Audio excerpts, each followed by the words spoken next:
আর এবার যে খবরের দিকে নজর রাখবো, কলকাতা ইলেকশন কমিশনের দপ্তরে বিএলওদের বিক্ষোভ। পুলিশ কমিশনারকে চিঠি লিখল নির্বাচন কমিশন। মুখ্য নির্বাচনী আধিকারিকের দপ্তরের নিরাপত্তা নিয়ে প্রশ্ন।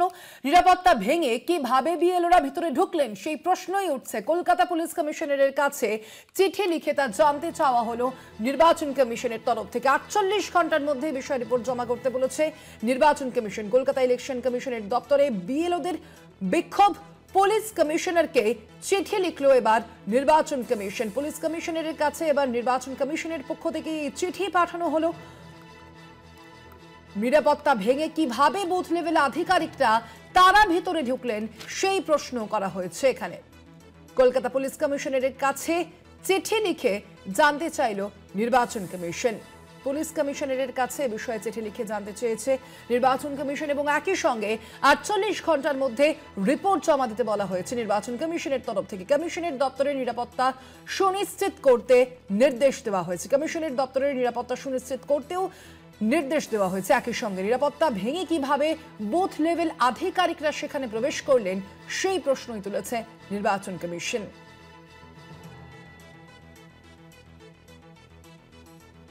পুলিশ কমিশনারের কাছে এবার এ বিষয়ে চিঠি লিখেছে নির্বাচন কমিশন। সত্যসুন্দর ভট্টাচার্য প্রতিনিধি রয়েছেন ফোন লাইনে। সত্যসুন্দর, বিস্তারিত জানাও এই বিষয়ে নির্বাচন কমিশন কি জানতে চেয়েছে পুলিশ কমিশনারের কাছে?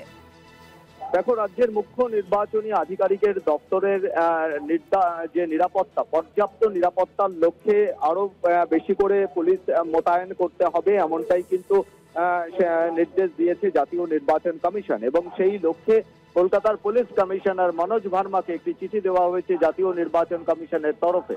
তার কারণ হিসেবে তারা মনে করছে যে গত 24 তারিখ যে ঘটনা ঘটেছিল, সেক্ষেত্রে রাজ্যের মুখ্য নির্বাচনী আধিকারিক যিনি অ্যাডিশনাল সিইও রয়েছেন, জয়েন্ট সিইও রয়েছেন, ডেপুটি সিইও রয়েছেন, এই প্রত্যেকের যে নিরাপত্তা, সেই নিরাপত্তা নিয়ে প্রশ্ন উঠেছিল। এবং সেই জায়গায় দাঁড়িয়ে যাতে এখানে এই বিএলওদের যে অবস্থান চলছে বা তারা যেভাবে সিইওর ঘরের সামনে বসে তারা দীর্ঘক্ষণ অবস্থান চালিয়েছেন, সেই পরিপ্রেক্ষিতে জাতীয় নির্বাচন কমিশন মনে করছে যে সিইও অফিসের যারা আধিকারিক রয়েছেন তাদের নিরাপত্তার ব্যবস্থা আরো জোরদার করতে হবে। এবং সেই লক্ষ্যেই কলকাতার পুলিশ কমিশনারকে চিঠি দিয়ে এখানে নিরাপত্তার যাতে কোনো রকম খামতি না থাকে, অর্থাৎ অ্যাডিকুয়েট ফোর্স রাখা হয়, পর্যাপ্ত নিরাপত্তা রাখা হয়, সেই লক্ষ্যেই একটি চিঠি দেওয়া হয়েছে কলকাতার পুলিশ কমিশনারকে। এবং একই সঙ্গে সেই চিঠির কপি রাজ্যের মুখ্য সচিব, স্বরাষ্ট্র সচিব, রাজ্য পুলিশের ডিজি, এমনকি রাজ্যের মুখ্য নির্বাচনী আধিকারিক, তাকেও সেই চিঠির কপি পাঠানো হয়েছে। অর্থাৎ ইতিমধ্যেই আমরা দেখেছি যে গত 24 তারিখের ঘটনার পর থেকে সিইও দপ্তরের বাইরে ব্যারিকেড করে রাখা হয়েছে, বাইরে পুলিশের নিরাপত্তা রয়েছে। খুব স্বাভাবিকভাবেই বলার অপেক্ষা রাখে না যে জাতীয় নির্বাচন কমিশনের তরফে কলকাতার পুলিশ কমিশনারকে এই চিঠির পরে স্বাভাবিকভাবেই সিইও অফিসের নিরাপত্তা আরো বাড়ানো হবে।